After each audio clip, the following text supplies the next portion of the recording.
greater degree of discharge too. Now, Planet X, which is weighing on a lot of people's minds. Why it's a myth, why it's not, why it was mentioned actually by NASA, and then why it stopped. Let's talk about this. Planet X, combined with a passage of Comet Neat, this was around 1992.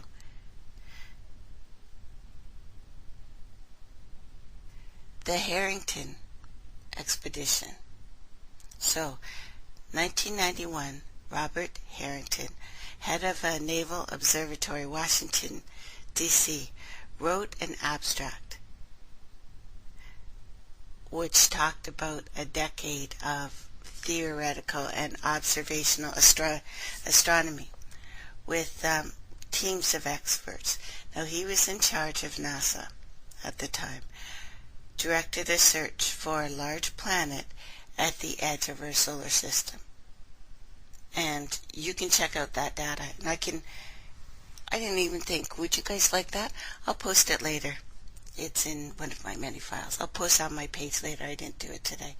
Anyway, they're trying to find a large object that was perturbing, bothering the orbits of the other planets, basically. Many attempts have been made, all leading to, I think, very incorrect results. But he was certain that he had found the location of a large rogue planet. What is interesting is NASA for decades had sponsored a search for this object with the highest level staff members. It was fully aware that something big was entering our solar system. It seems that anyone associated, though, with the results have been silenced. They either by death or by fear. A shroud of secrecy and deception surrounds this entire story. I know it'll sound odd, guys, but all of this fits in with the bankers too. You have to look at who owns NASA. But it's part of it. Part of it. Anyways. So, Harrington knew that it had to be something big. Part of the discovery of Planet X was based on the fact that the outer large planets of Uranus and Neptune were being pulled down in their orbits. No other effect could cause a change in the orbit of these planets except the existence of something really, really big and undiscovered. Right? That had to exist down and in the direction of an unexplainable, of the unexplainable motions of these outer giants, right? Harrington knew, well, it had to be down below the plane of the planet, so the ecliptic, right? He also said that since they had not been there before, it must be something relatively new and just entering the solar system. Now, he did write a brief abstract, and I'm going to put that up too later, telling of his final trip, scheduled to New Zealand in a month of May to perform a blink photographic session with 20 centimeter astrograph, approximately 8 inch aperture. It's a very high precision camera. Anyway, this seemed like it should be a routine thing, observation. So Harrington was so sure of the location of this object in the sky that he planned only 2 nights to get the photos, and that these would be returned to Washington to determine the location and the size of this object. He was sure. He was absolutely sure. Now, the camera in 1991 to 1993, the date, I believe Harrington made his final exhibition.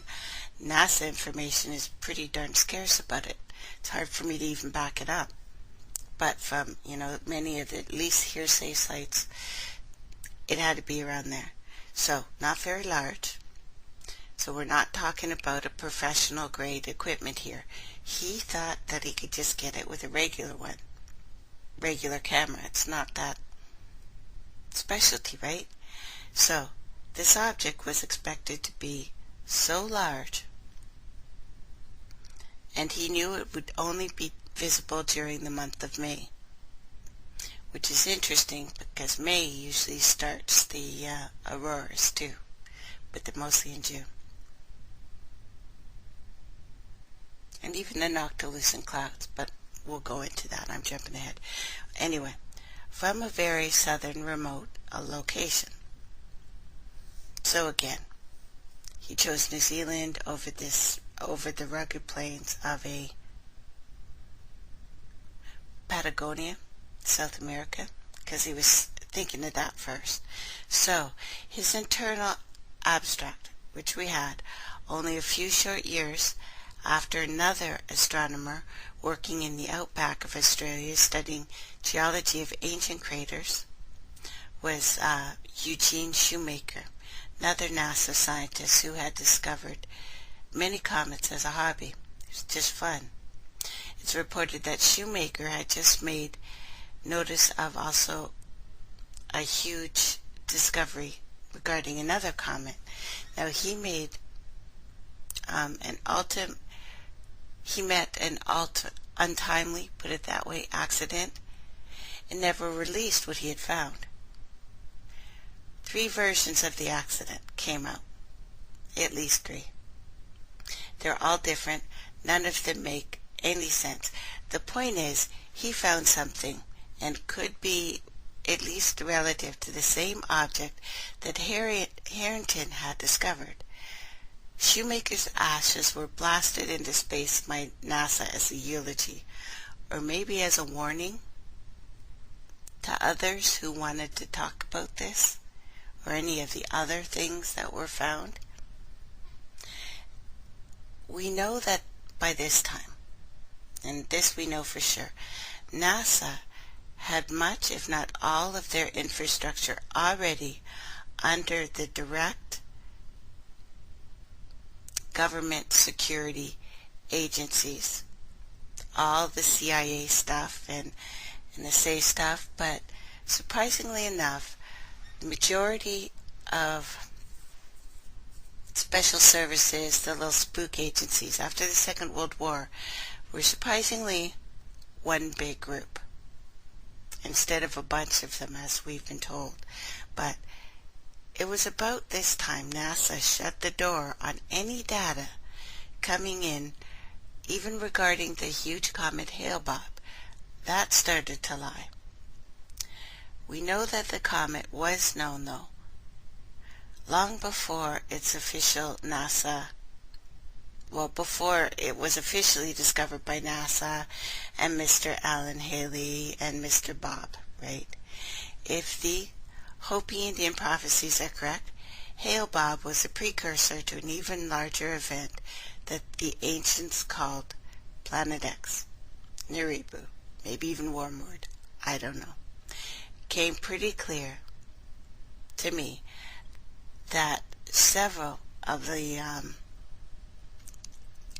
predictions, and even Falkowski's work, and many of the older work, especially on Venus, the huge comet captured by Jupiter that eventually became Venus anyway, and Hale-Bopp were the most likely smaller companions of a larger planet, right? So whatever the story, one thing is clear. NASA has one of the world's largest telescopes under lock and key, and no one has access except certain inside personnel. The Vatican.